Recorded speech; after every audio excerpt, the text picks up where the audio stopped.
thanks for getting up and coming in. Morning, Luke. Morning. Thanks for having me, guys. It's a pleasure to be in Chicago.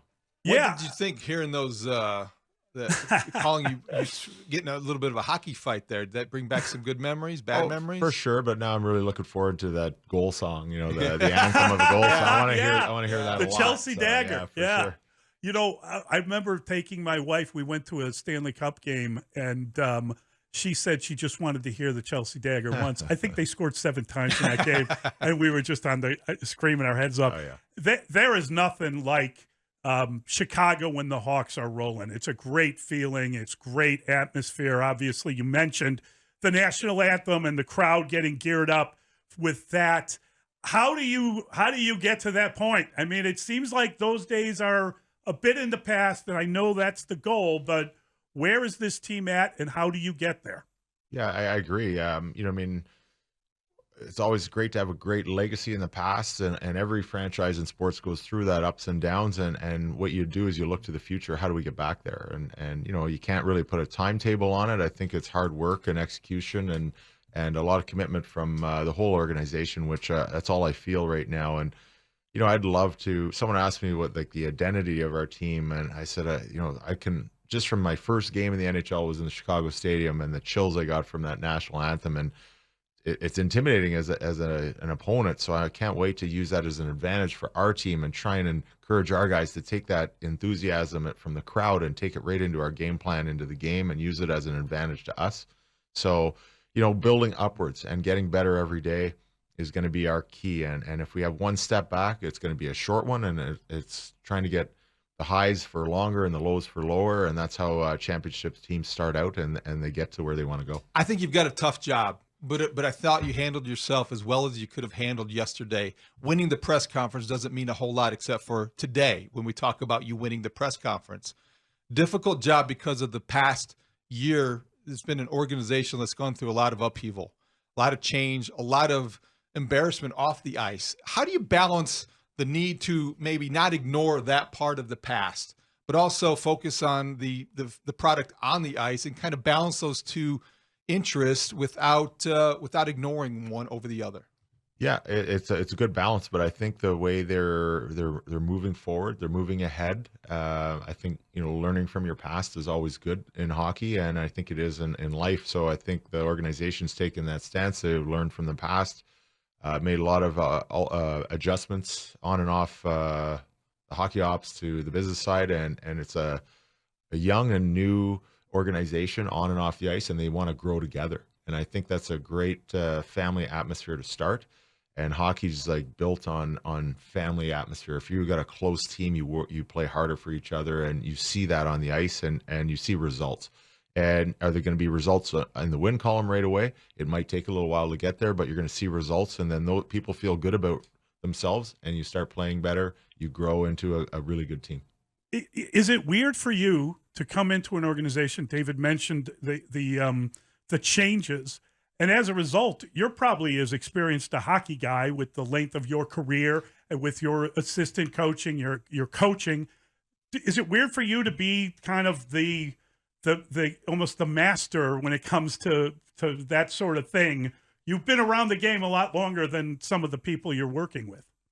All I've found here, it's enthusiasm, some really smart people, intelligent people that want to work together. And for me as a coach, that's great. Usually coaches just come in and focus on hockey, but to be included in communicating, so there's a plan, and you're not just like old school hockey. You're in the dressing room, you make your hockey decisions, and you go home and grumble about the management side of things. I think working together is going to be huge, having input both ways. So myself talking to the management team and making sure I'm on board in the right direction that they are in developing the right way, and having some patience to do it the right way. I think you can't say we're going to get to step 10 today and skip all these middle pieces. I think you fall backwards doing that. I think you have to take step 1, 2, 3, 4 and do it the right way. And if you have patience in doing that, everybody feels good that we're making steps in the right direction and not frustrated. Okay, we look good today for a game or two, maybe getting off the game plan, but then we fall back and start again. That's frustrating for everyone. So you played in Toronto, you played in Philly, you coached in Montreal. You know what a hockey market feels like. You know what that pressure can be and when it's intense and when things are good and when things aren't so good. How does Chicago compare? Because I think what you see and have seen here is that between 2010 and 2016 or 17, before things started to go the other direction, this was a great place in the spring. This was a great place to be as a great hockey town.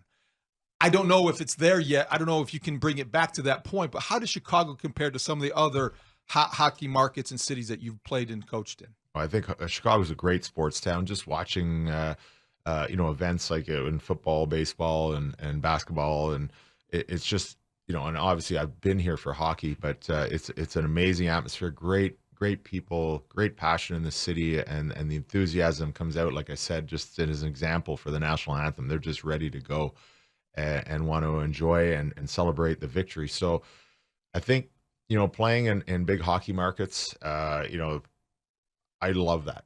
For me, pro sports is about excitement, and you can call it pressure, but if there was no pressure, there wouldn't be any excitement. So for me, and then anybody could do it, and anybody that could do it probably wouldn't want to do it. So for me, I think a great market like this is a great challenge. I'm always prepared for that. I've played in places that are like that, and it just makes it even better when you come through that wall on the victory and win them over and obviously have success yourself. So Kyle Davidson has been pretty forthright about being in a rebuild, about wanting to build through the draft. What is that like? Do you come in knowing like there are 3 generational talents supposedly at the top of the draft next year? How do you handle the benefit of, you don't have a first round pick this year.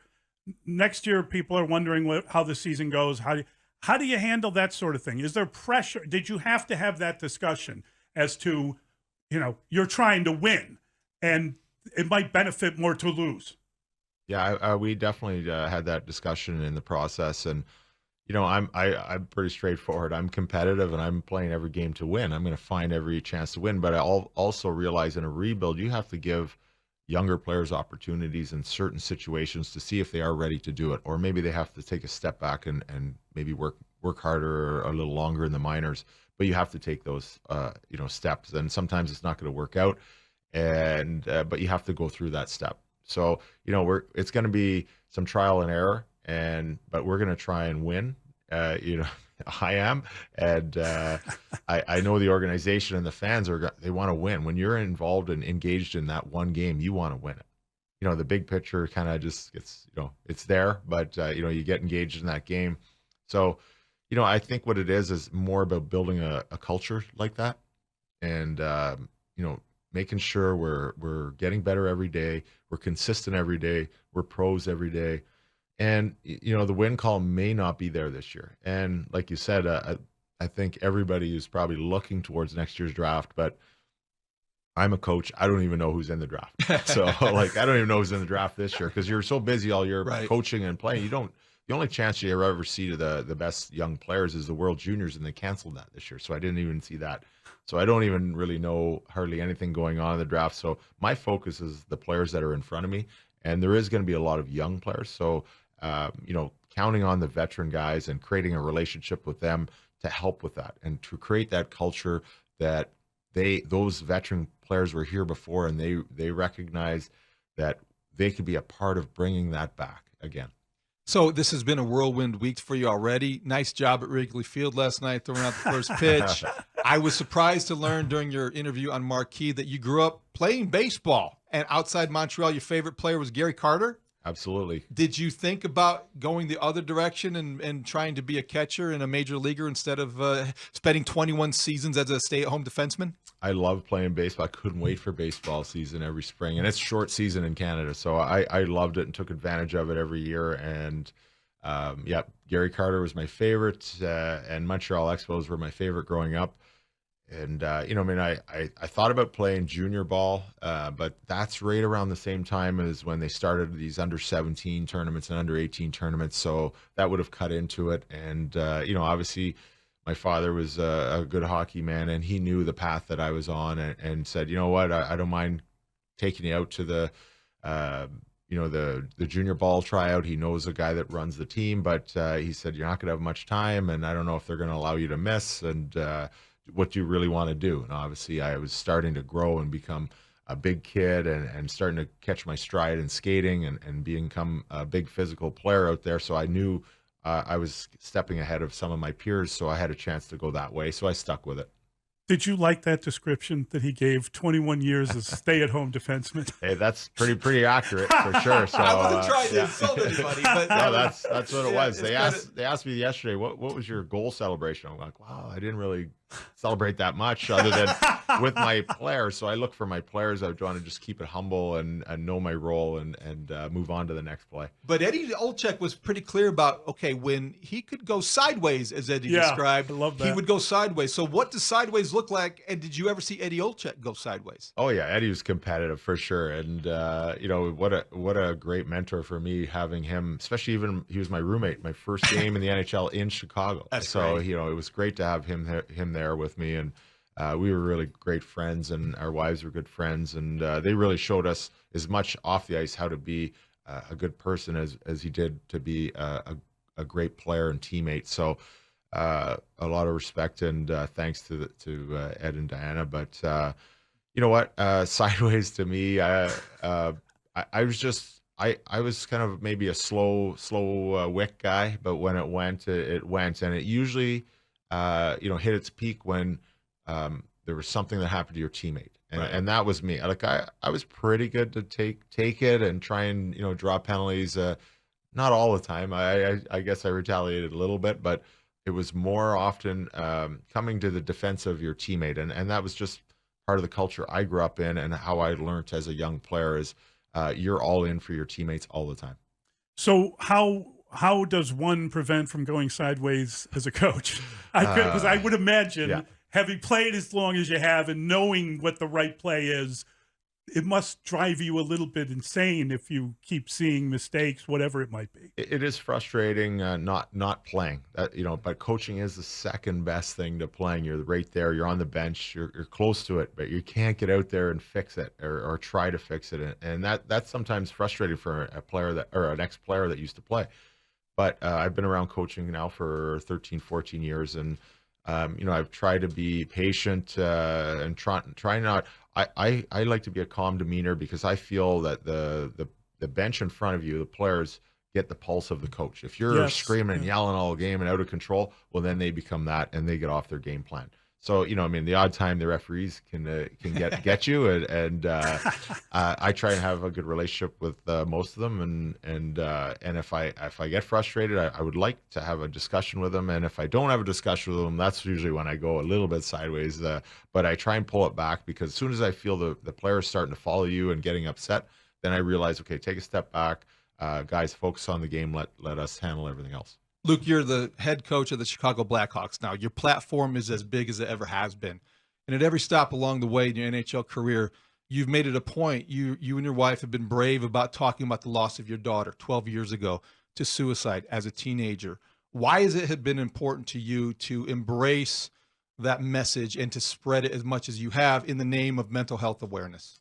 Yeah, it was a devastating, obviously, blow. And I think I mentioned yesterday, people like the Olczyks and the hockey community in general, we wouldn't be here today without that support. That's just the hockey world. People that I didn't even know, the support that we got. Chris Spielman's obviously a Hall of Fame football player, a good friend and neighbor when we lived in Columbus, Ohio. He still to this day texts my wife and myself every morning.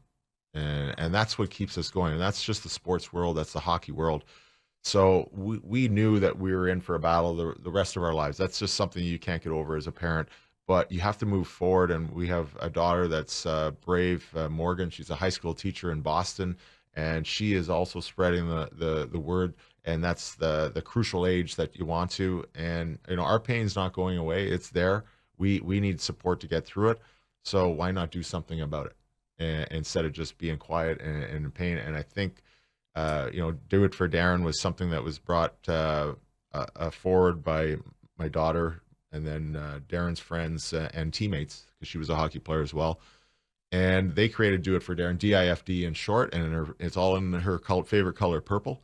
and we take that wherever we go to spread, the message of youth mental health, and trying to bring awareness to a tough subject and making young people feel a little more comfortable speaking about it, because some people are suffering in silence, and to let them know that there is help out there and people will listen and be there for you.